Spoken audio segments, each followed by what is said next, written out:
जय शेवालाल. मी एकीने बाष्टाकडीवरून काल आली. काल संध्याकाळ झाली होती आम्हाला यायला. तर संध्याकाळी काही ब्लॉग सुरू केला नाही, म्हणजे काल ब्लॉगच नाही केला, कारण की धावपळच चालू होती, जेवण वगैरे. आणि मग इकडं आलो रिटर्न.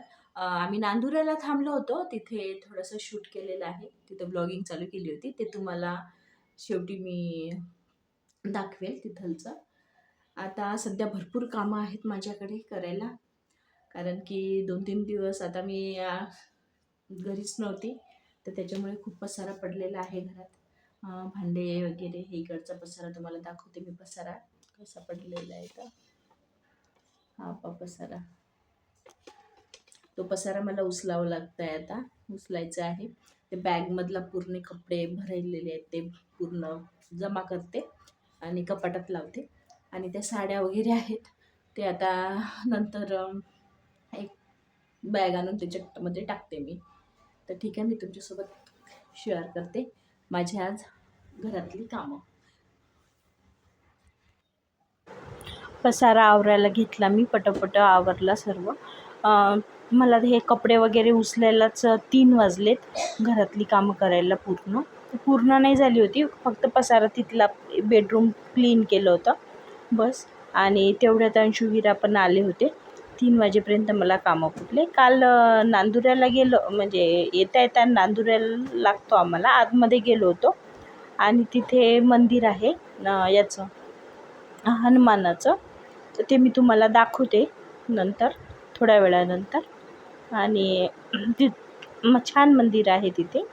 तर जर तुम्ही नांदुरा, जळगाव, खानदेशमध्ये. माझा पसारा आवरला आणि हे चिल्लर पार्टी आली. कोण आलंय? विरा शाळेतून आता सध्या झाला, आणि त्याचं चालू आहे, मस्ती चालू आहे त्याची. तो म्हणतोय मला भूक लागली म्हणून.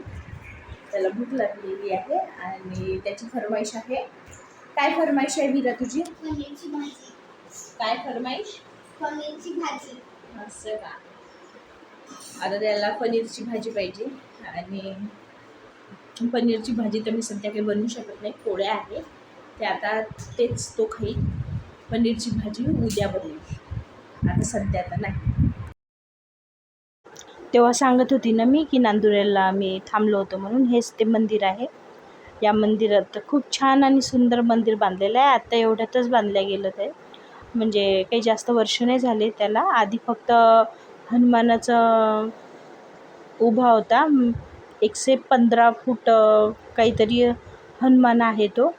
आता वाजले 7 वाजता भाजीपाला आणायचा आहे मला. तेव्हा अंशू विरा ट्युशनला गेले आणि आता थोड्या वेळानं हे येतील, तेव्हा मग आम्ही भाजीपाला घ्यायला जाऊ.